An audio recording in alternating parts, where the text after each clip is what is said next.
Yeah, hear that, guys? Prizes. You know, wear your own... no, you won't. No prizes. But you might get to see some good stuff. Yep.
Hello, everyone. If you're just coming in, you might want to move to the front. We've got some amazing equipment to have a look at in a second in the next talk.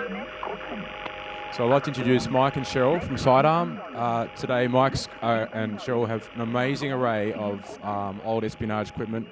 So please make them welcome.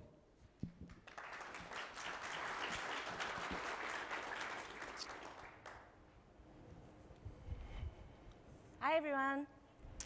Okay, 007 and Get Smart. What do they all both have in common?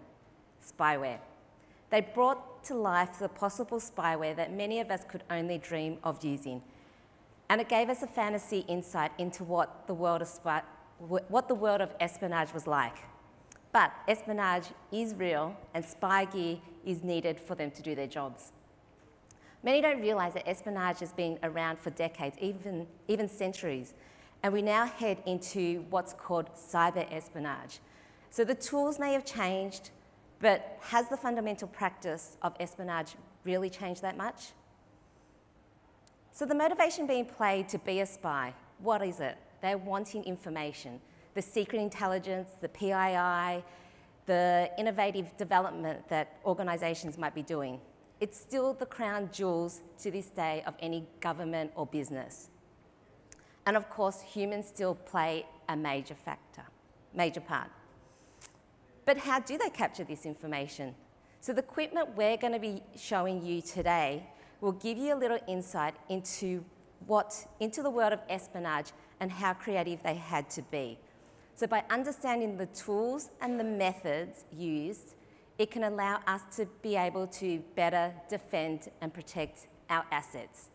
Now, are you starting to see a bit of a resemblance? So hi, I'm Cheryl, and this is Mike, and there's Mike, and we're gonna take you on a journey from where it all began today. So let's go back to the future. So where are we gonna begin? So if we're talking about cipher tech, then that can take us back all the way to antiquity. But if we're going to talk about our modern tech that we use today, such as cameras, cryptos, signal intercept and aerial surveillance, then I think it's time we go to the US Civil War. This is a good place to start. It marks the point where electrification and industrialization made new things possible. Thank you, everybody, for coming along. One last time, I'll encourage people to come towards the front. I'm going to pass around some extraordinarily rare artefacts, some of which I know are one of only 2 or 3 in the world, and certainly unique in the Southern Hemisphere. So if you're interested in hands-on, come on down towards the front. I'm going to need a runner or two to help me with some toys. So, steampunk spooks. So what I might do is just give you a very, very quick, what the hell's this collection about, and what am I doing with it? Like, Who decides to, dump a whole lot of money into buying this collection? Fundamentally, I was coming to these conferences about 10, 12 years ago, and I realised that there's kind of a hole in the centre of cyber. As a tribute to you guys, frankly, we have some of the smartest and most committed people in our industry, and I feel a little bit wronged on behalf of our industry that we protect all the other industries, and they've got libraries and cultural centres and museums, and they've got all kinds of places where people can go to learn about who they are, where they came from. In our case, who was our opponent and where did they come from, and how did we co-evolve together? If I throw my first challenge out to the audience and I ask you, where would you take young people today to learn about the birth of cyber, who we are and where we came from? Where would you take young people to learn about our opponent and why they're fighting for the good guys? There's nowhere, right? And so my vision, if you like, my crazy mad dream, my wall of crazy plan, is to effectively create a kind of a cyber espionage museum that hopefully is adopted by industry and adds some value and does that kind of stuff, right? So there you go, that's what it's all about. So, steampunk spooks. This is a really, really interesting area. I've got a couple of little things here to show you. This device here is called a Tillotson key. And the Tillotson key actually dates back to the US Civil War. You would take one wire here, that would be thrown over the telegraph line. This one here would go to earth in the ground, and you could actually hear the telegraph traffic going back and forth, and you could intercept. This is the first, maybe I shouldn't call it electronic, but it's the first man-in-the-middle type device, right? Very cool.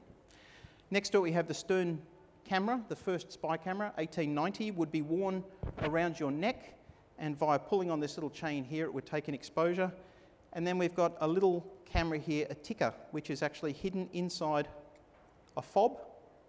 And that's circa 1905 to 1915. Very interesting little bit of gear. So some of this spookery goes back a very long way, and Cheryl's right. If you talk specifically about cipher, you're talking about the Romans and beyond, but in terms of technological spying, I really see it kicking in from around about the time of the Civil War. I'll pass that one around.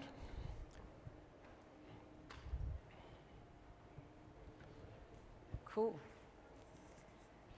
So, Mike, you know that I've started collecting phones, TVs. I found a lady nerd. Phones, cameras.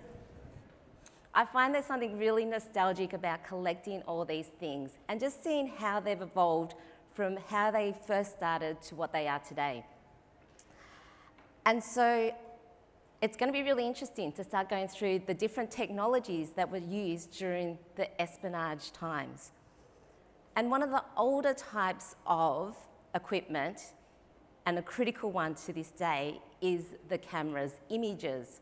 The optics are used pretty much for everything. You've got surveillance, document copy and theft, making microdots and photos of enemy agents. Now, of course, the countries that use the most advanced optics production capabilities had the real advantage. So let's take a look and see how far and how more sophisticated the espionage optimization grew over the next decades. And Mike, I wonder how well Australia fared over this time. Yeah, that's a great question. So one of the really interesting things about cameras, and I bought, again, some extraordinarily rare artifacts. This may well be the only unit in the southern hemisphere of the 1966 CIA Nocta. You've got some amazingly rare KGB equipment and whatnot. But to start off, I'll wind back to a little before World War II. The camera in the middle on the left is a Robot 2 camera, and the one above it is a Robot 25. At the bottom on the left, you've got the Luftwaffe Eigentum camera, which was like a gun camera for aircraft. So these are kind of the 1930s to 1950s cameras used. These are commercial cameras, right? They're available to anybody out there. They're a very, very nice little camera. They're actually very heavy for their size, right? All steel engineering. But the point of this slide, right, is to show you that, interestingly, Australia used the commercial versions of the Robot that are on the left. The Stasi had a distinct advantage, and other countries had a distinct advantage because they had a sovereign optical manufacturing industry, right? So Carl Zeiss Jena in East Germany was able to manufacture very small and very precise lenses. So to illustrate the difference, if you look at the cameras that are on the left here, you'll notice the depth of the lens. Well, doesn't matter. Up there on the slide, if you look at the ones, on the left, you can see the the depth of the lens, to hide that camera, ASIO used to use 2 big hardback books. The advantage that the Stasi had is with an advanced sovereign manufacturing capability, they could build a Sonder objective, right, the special Stasi lens, which was only a couple of millimetres deep.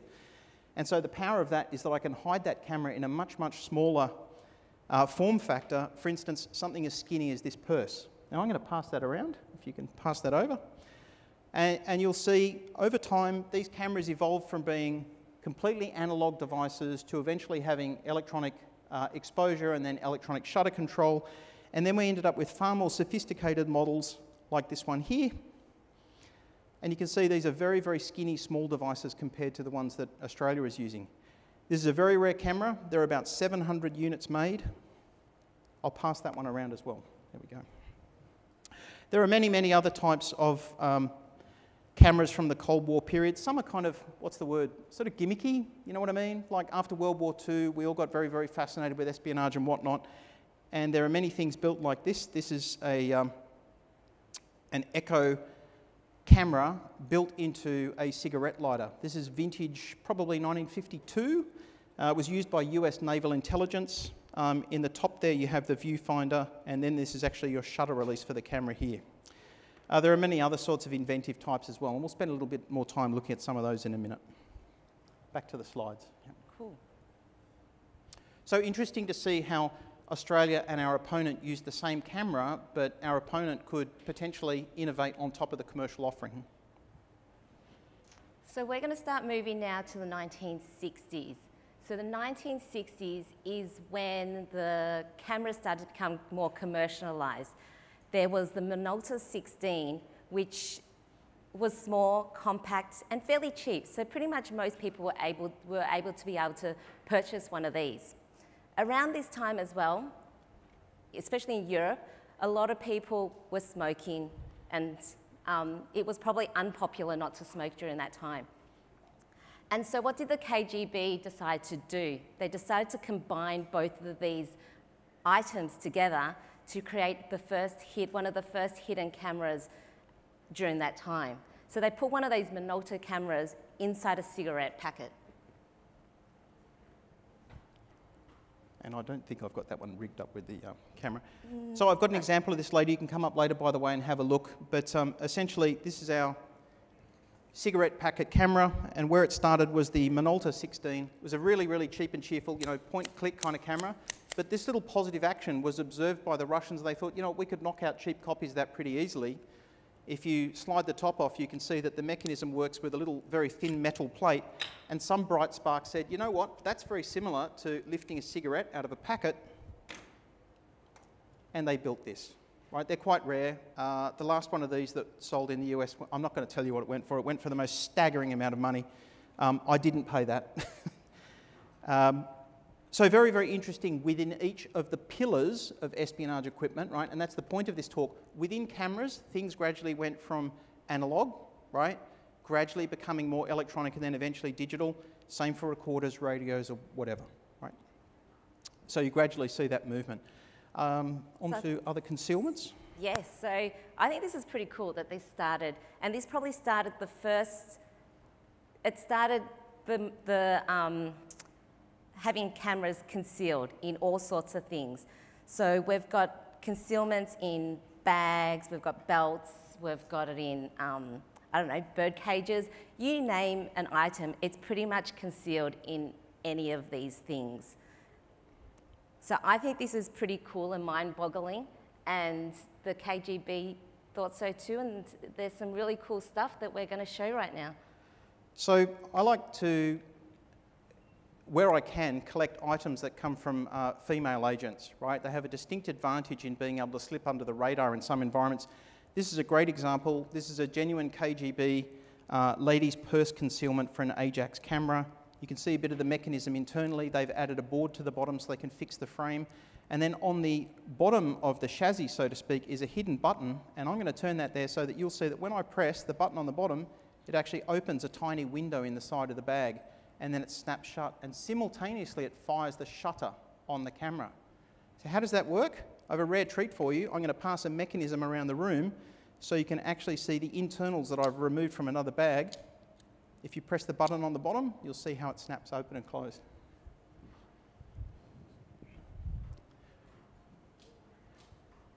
You got to ask me, does it get crazier? Does it get crazier? Yeah, it gets crazier. We can see.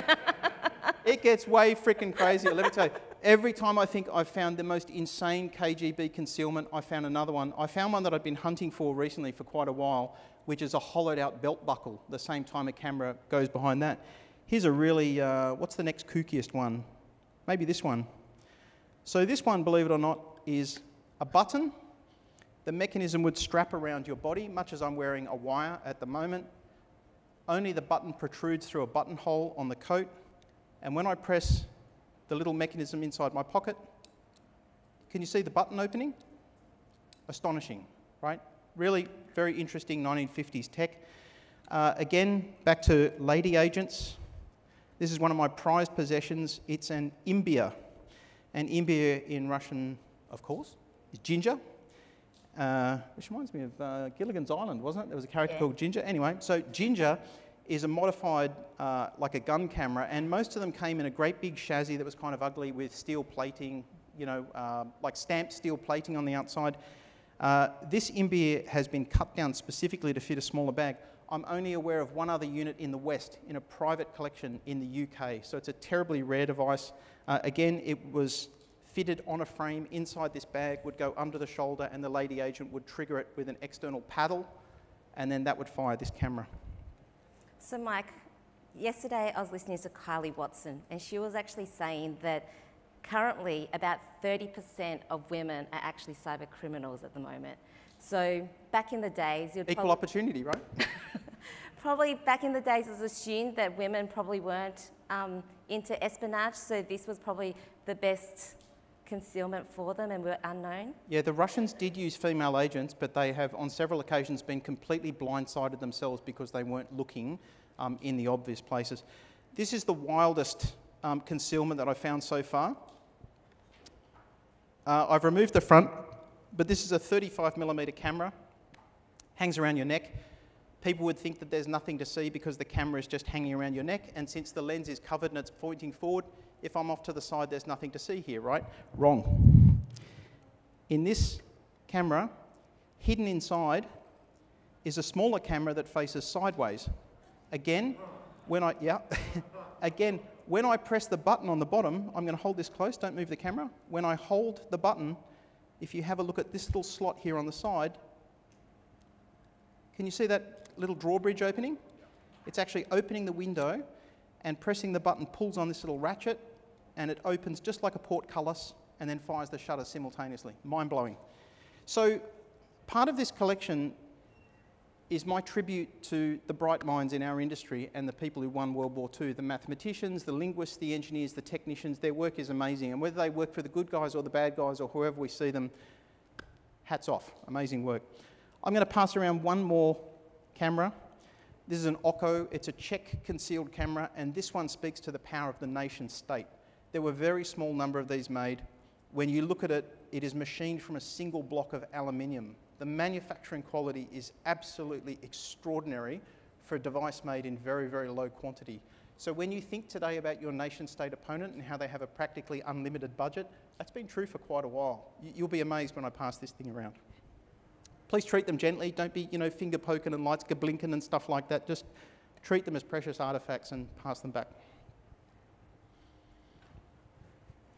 Actually, now we're going to move to the 1970s. This is when electronics became popular. And so this allowed all sorts of new capabilities to come into the spyware. The East Germans, the Stasis, and the Czech security services, the SMB, were particularly successful in driving the electronic innovation. So it's going to be interesting to see. So what's actually interesting about all this is that the latest Stasi cameras were actually built around a modular architecture. So does that actually sound familiar to what we currently build at the moment as well? Mike, you want to show some of the... Yeah, 100%. We might flick over to the camera again if that's all right. Yep. So in 1965, Canon introduced a camera called the Pellex.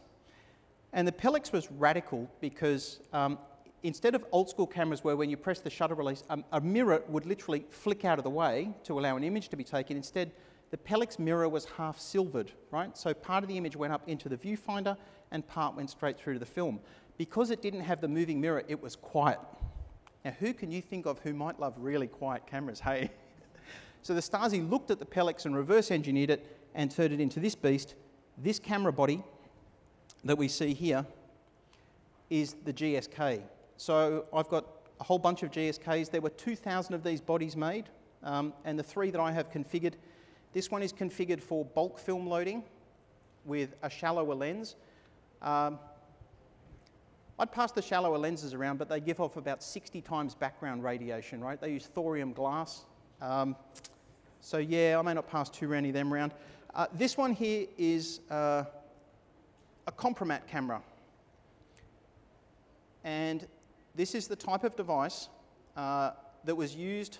They would drill a hole through a hotel wall or an office building, and through that tiny opening in the front there, through a 1 millimeter opening, they could open up photography into the next room. There are other types that were hidden in, you know, things like jerry cans, tree stumps, bird boxes, you name it.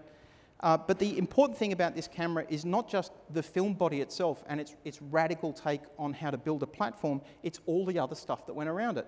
So the cameras and the interchangeable lenses in the backs came back to a device called a Steuergerät. And a Steuergerät means literally control device or control appliance.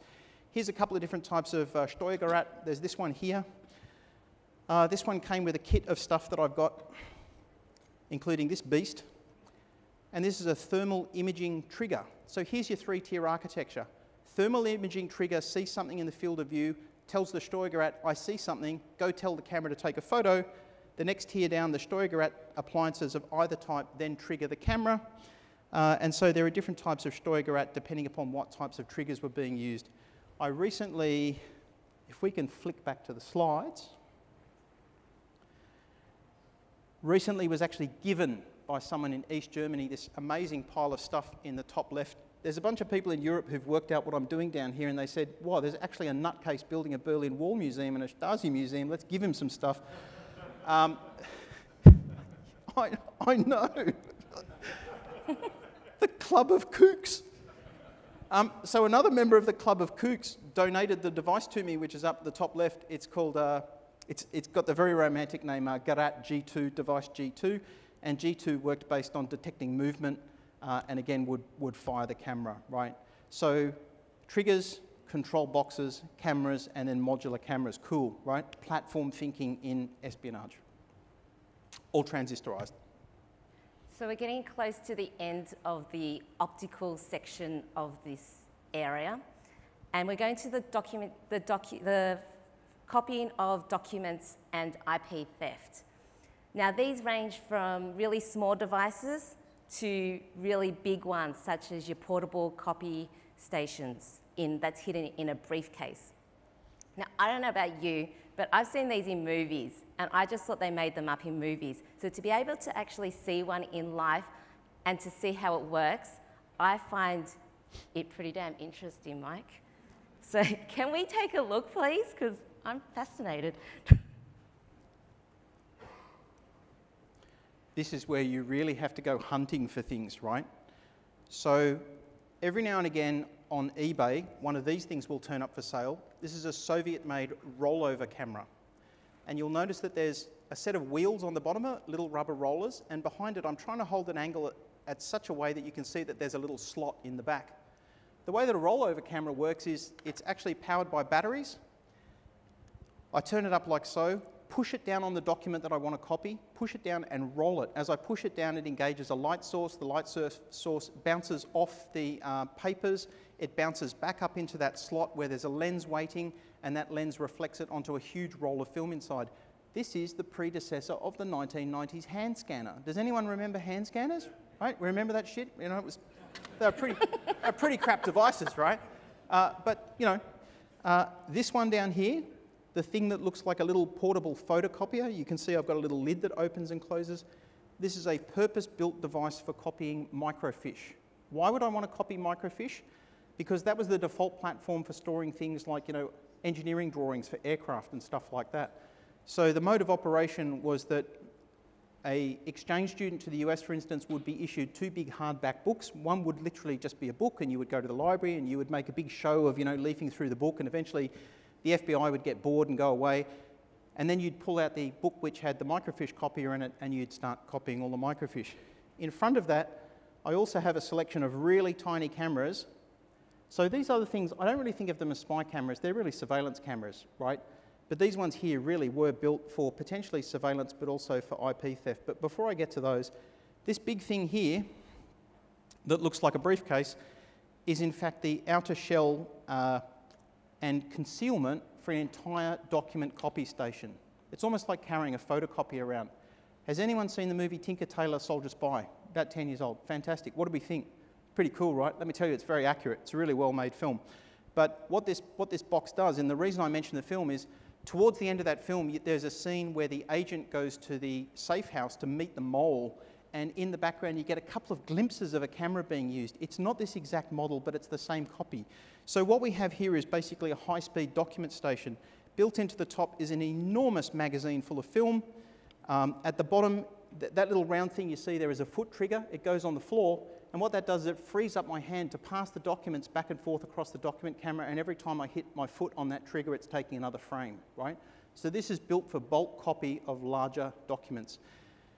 There were only about 20 of these ever made. It was issued to the HVA, the Foreign Intelligence Branch of the Stasi. I'm very, very lucky to have it. It turned up on a small German classified ad site, kind of like a gum tree, and the seller, I kid you not, described the item as, I don't know, it's some kind of computer briefcase thing. But I knew exactly what it was because the grey battery box here in the bottom, that grey battery box I've seen on other Stasi cameras like the GSK, and believe it or not, this tiny thing here, it's a bit hard to, that tiny thing there is a shutter mechanism from another type of Stasi camera. So that was enough of a giveaway for me to know what it was. When they made these, or when you use them, is it quite loud? Well, it's a 35mm camera, and it's clicking and whirring. So the point is, you steal the documents, you take them off site, you quickly whip one of these things open, and you're often stealing documents. This is your iconic spy camera from the 60s. It's a Minox camera. It has a bit of a dead giveaway zhik mechanism to take photos. You can buy one of these online. I don't know, might cost you a couple of $100, but if there was one thing you could buy that was an iconic bit of espionage gear, that'd be it. This is the Russian improvement. It's called, well, Tribute. It's called Tochka, and Tochka is much rarer. And the difference with Tochka is that they've switched the lens to the front of the camera, and they've made it a spring-powered camera. So instead of this dead giveaway mechanism, you can just very subtly just give it a little wind, fire it via a paddle, and it's designed to hang around the neck and be hidden behind a necktie. Another couple of very rare spy cameras. I'm going to hand these around, and you guys are going to give them back, because if not, I'm going to come looking for you. You watch these ones. Genuine World War II matchbox camera, OSS, the predecessor of the CIA, and this other one is by far my rarest camera. I call it Camera X. There's no name for it. It's not documented anywhere. It is undoubtedly very high-grade Western manufacture. It was recovered in Afghanistan in the early 2000s by a German pilot who bought 2 of them. There are 3 known in the world. Nobody knows who made it. I suspect CIA subcontract manufacture to the Japanese. Maybe just hold them in your hand. All right. That was document copy. So gradual growth in sophistication, right, of these devices over time. Actually, one last point on that camera there. The thing about the 2000s camera, what's really interesting about it is you might be going, but we had digital cameras in 2000. Why were people using film cameras? It's all down to the resolution. Yes, there were digital cameras, but they just couldn't meet the level of miniaturization and image quality at that time. So we still used film. They still used film. So now we've gone through optical. It's now time to go through audio. So this opens up a whole new world. So in this picture, there's a whole range of mini recorders from the 1950s to the 1980s used by just about every intelligence agency.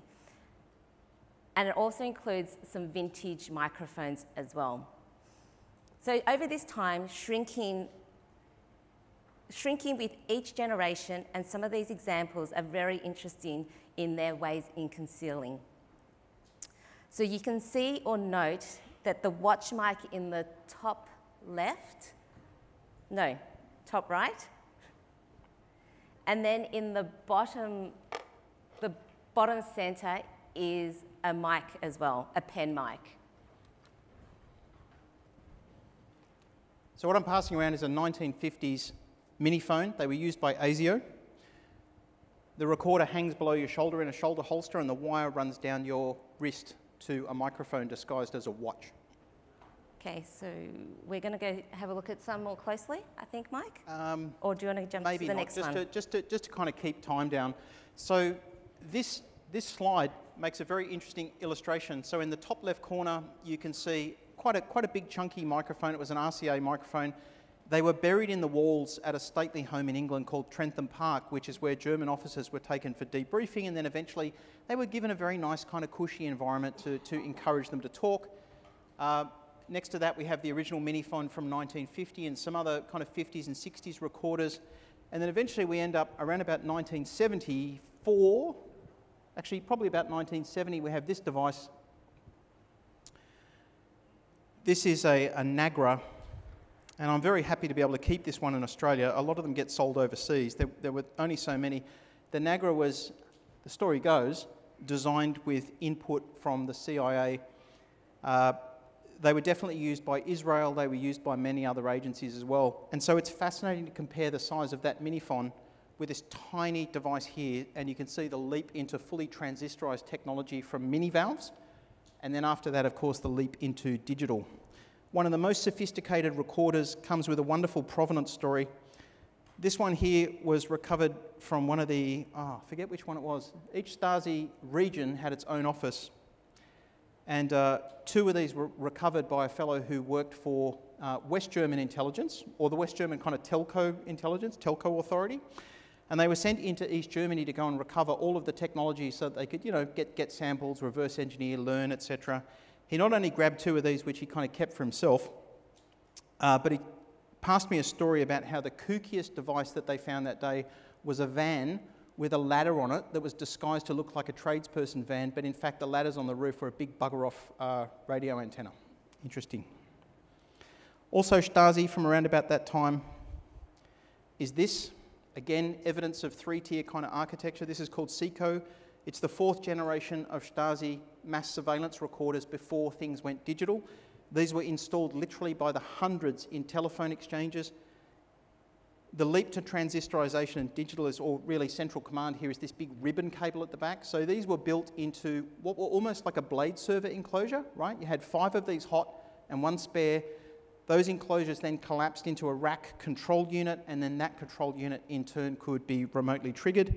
And the way that I fed those recorders in a house was I would gain entry, probably wearing, you know, like a telecom shirt or something like that, come up with some plausible story to update your telephone line, and I would plant one of these which redirects audio from the telephone back to the SECO system.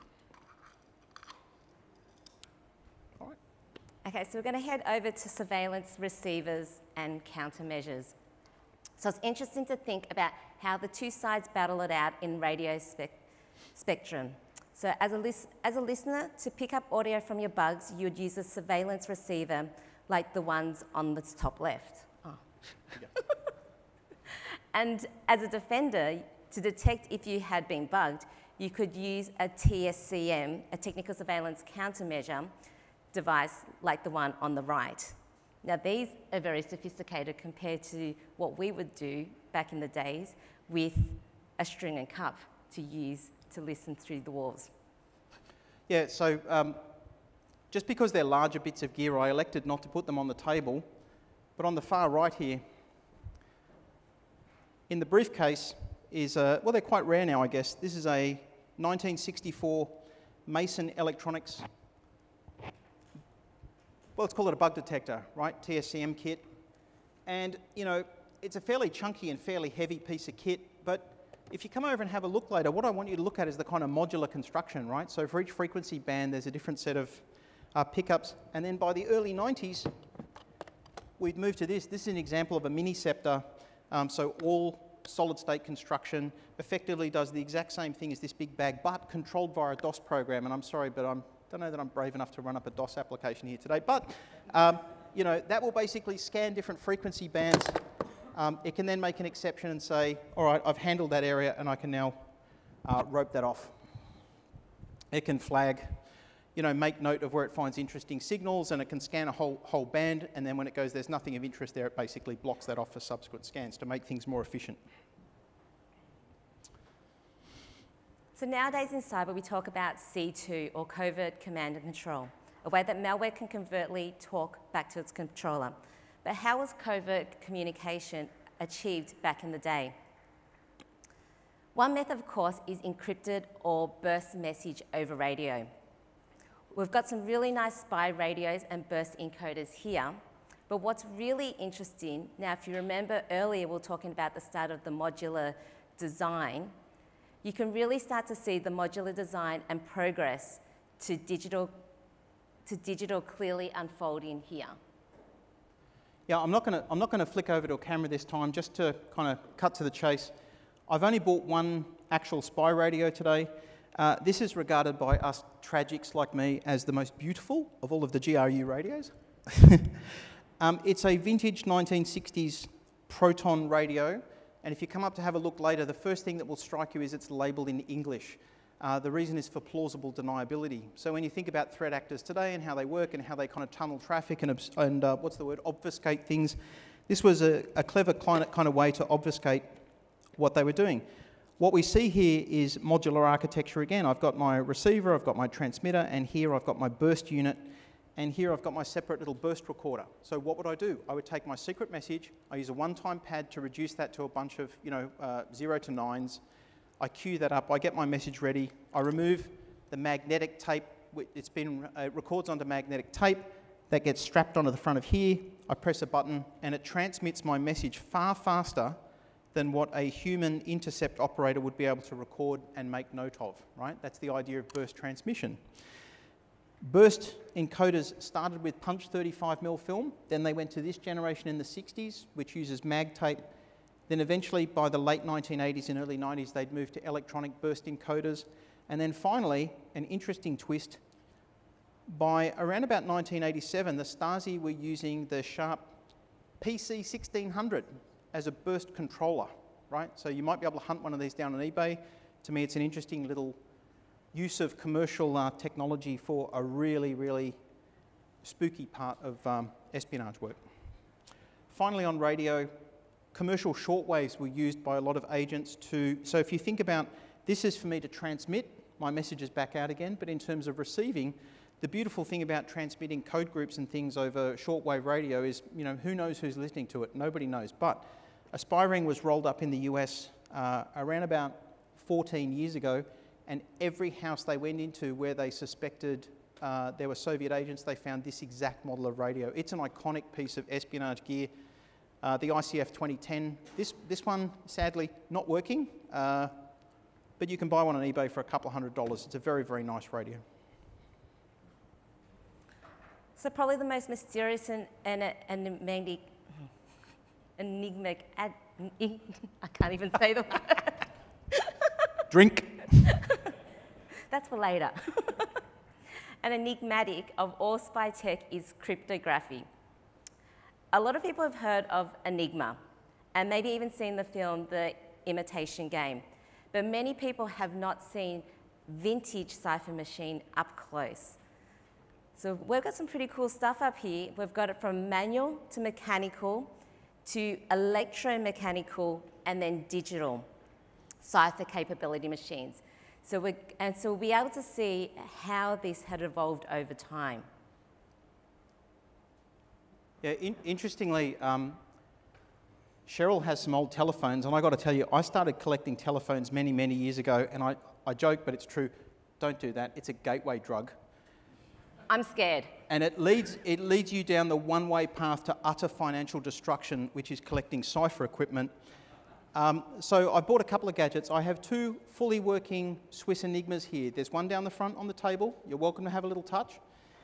There's one up here as well. One of my favorite demos is we actually do the full end-to-end crypto process, right? We generate the enciphered message, we transfer it to the second machine. I've got a little pigeon carrier, we can kind of flap that around the room or whatever, it lands at the second station, and then we decrypt on the second machine. But I actually just realised I didn't actually bring any manual cipher systems today, but what I have got is I've got this beautiful little box here. This is a CX52, was made by a commercial manufacturer, Hagelin, in Europe. This is the first box that scared the bejesus out of the NSA. And the reason is, a little bit of a close-up, you can pick any 6 wheels to go on this machine out of a set of 12. I've picked 6 that are all based on primes, so already that's creating a massive problem for cryptanalysts, right?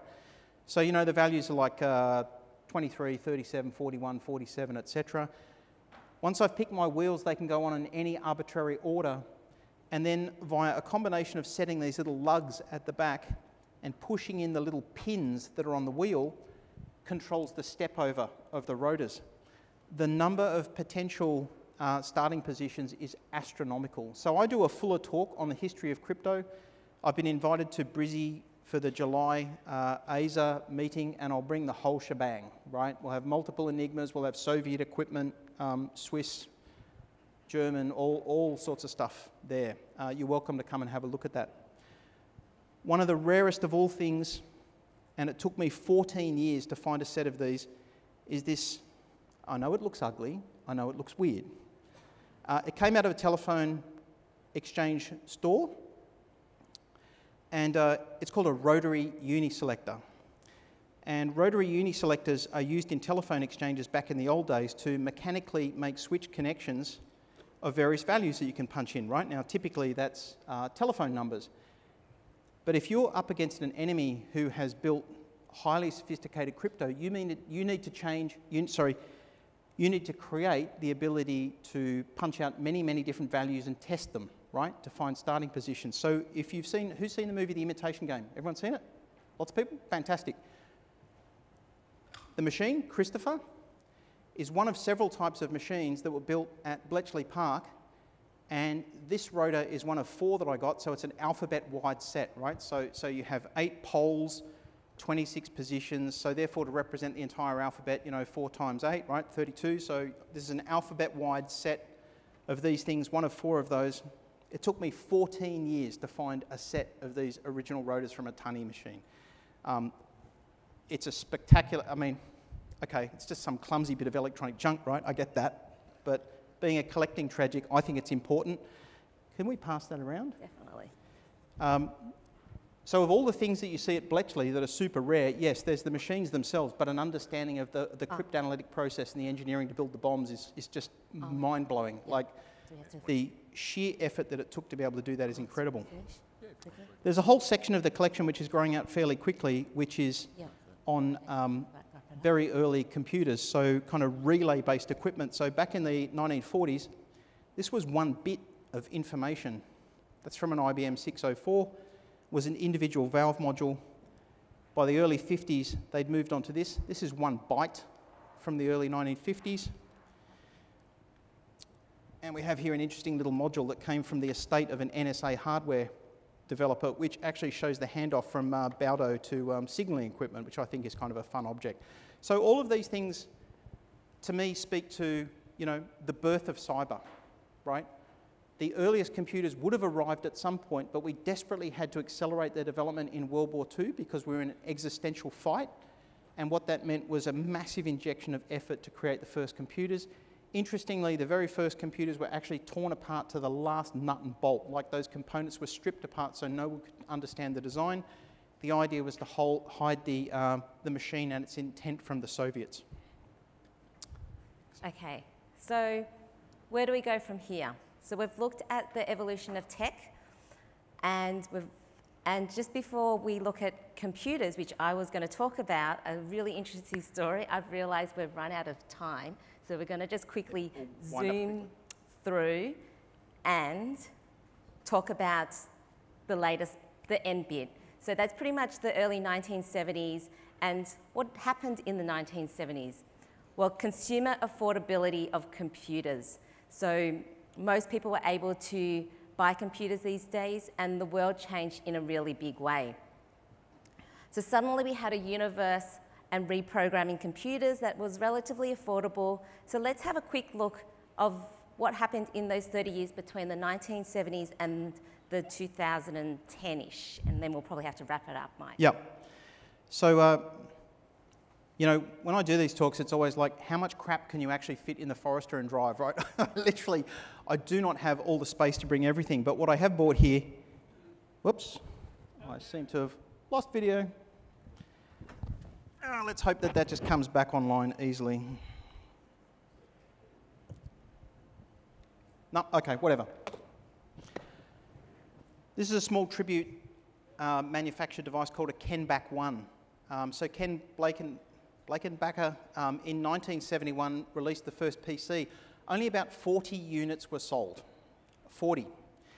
And many, many years later, someone built a tribute box which is a bit bigger. This one's based on a Pi, but it gives you a very good kind of representation of what the first PC looked like.